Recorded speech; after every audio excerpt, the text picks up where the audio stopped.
pessoal, eu sou o Edson Boaventura Júnior, sejam bem-vindos ao Jornal da Ola. Eu sou colunista da seção Enigmas e Mistérios e hoje eu tenho um enigma bem misterioso aí para vocês, né?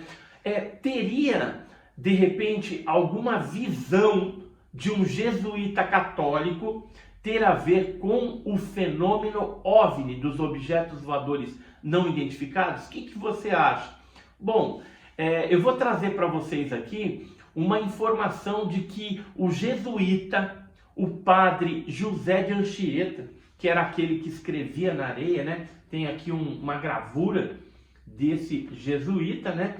Ele já escrevia no começo do Brasil Colônia algumas cartas para o seu superior hierárquico lá em Portugal, onde ele relatava as coisas que ele via aqui no início do Brasil, principalmente coisas ali que afligia às vezes os indígenas. E ele chegou a escrever numa carta de 31 de maio de 1560 que os indígenas relatavam um tal de Embaitatá. Embá é coisa e tatá é fogo na linguagem indígena, ou seja, é uma coisa de fogo, uma bola de fogo que às vezes perseguia esses indígenas e levava à morte esses indígenas. Além disso, nessa carta de 1560, ele fala a respeito de Curupira, né, que era uma criatura diferente lá e temida também, fantasmas, assombração, uma série de coisas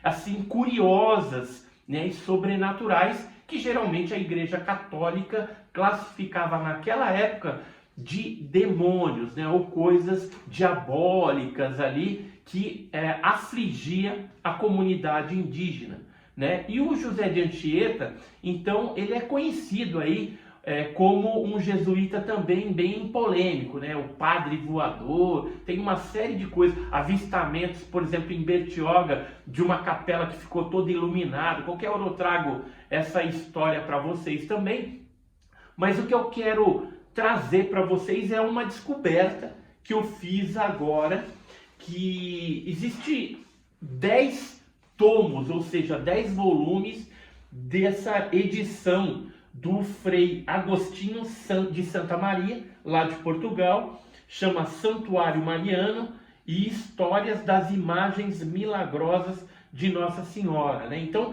tem histórias aqui do Rio de Janeiro, de Minas Gerais, de São Paulo, de algumas ilhas do Brasil, e fala também do jesuíta na página 127 desse tomo 10, né, do ano de 1723, ou seja, foi feito um compilado de histórias aqui em 1723, mas a história é do século XVI que eu vou trazer para vocês aqui. Então, na página 127, vou mostrar aqui a página para vocês.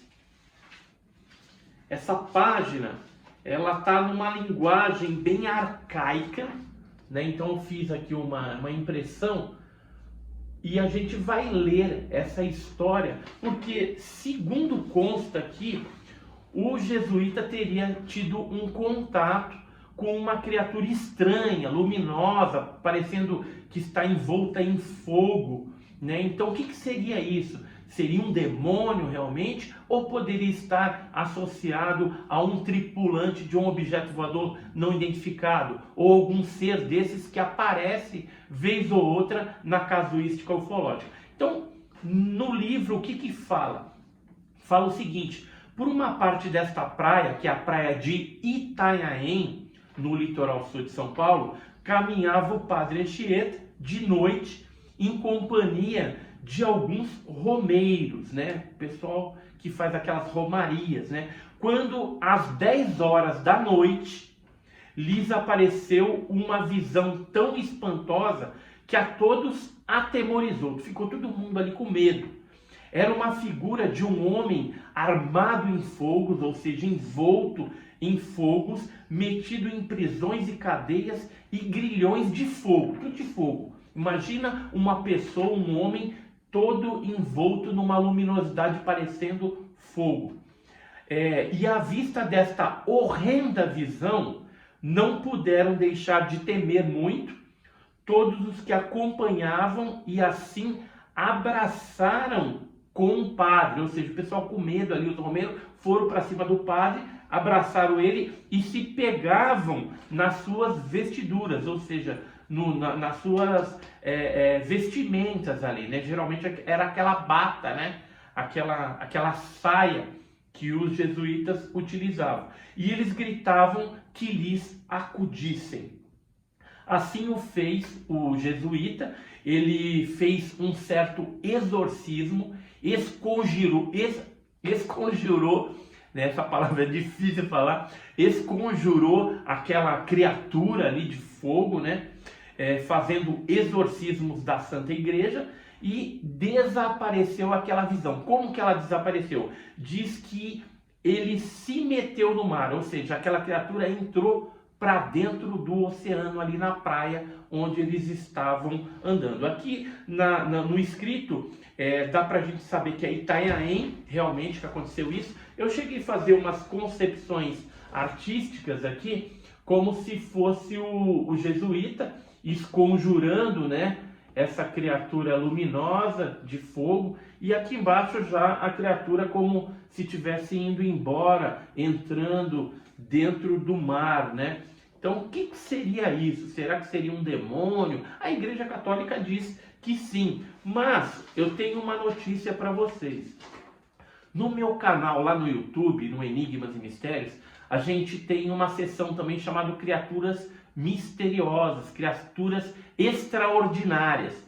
E nessa seção Criaturas Extraordinárias, a gente trouxe à tona aí alguns casos que envolvem essas criaturas e que muitas vezes está associado aos OVNIs, porque foi visto o objeto voador não identificado. Então a gente tem, por exemplo, casos que ocorreram em Suffolk, na Inglaterra, no dia 20 de setembro de 1965, com criaturas dessa configuração. Foi visto por 3 testemunhas. No dia 23 de fevereiro de 1975, na província Yamanashi, no Japão, houve também 2 testemunhas, 2 japoneses lá que viram uma criatura dessa luminosa, envolta em fogo. No dia 24 e 31 de março de 1975, novamente no Japão, na ilha Shikoku, em Kawanoe, houve uma testemunha, um fotógrafo, que chegou a tirar fotografias de uma criatura dessa luminosa, né? E existe também outros casos, por exemplo, em 78, no dia 31 de agosto de 78, na cidade de Necochea, na Argentina, onde também 3 testemunhas viram aí essa criatura e também viram até a nave.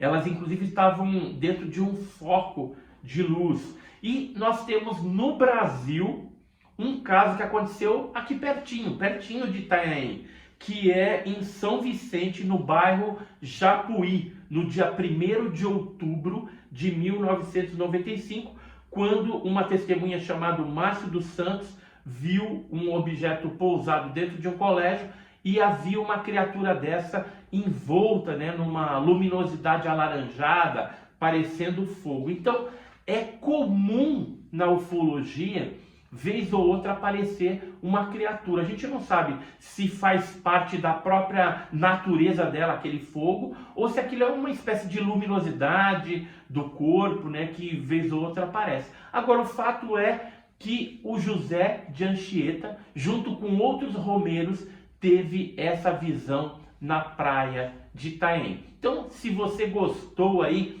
dessa história, fica aguardando que em breve eu volto aqui no Jornal da Orla com mais histórias de enigmas e mistérios para você.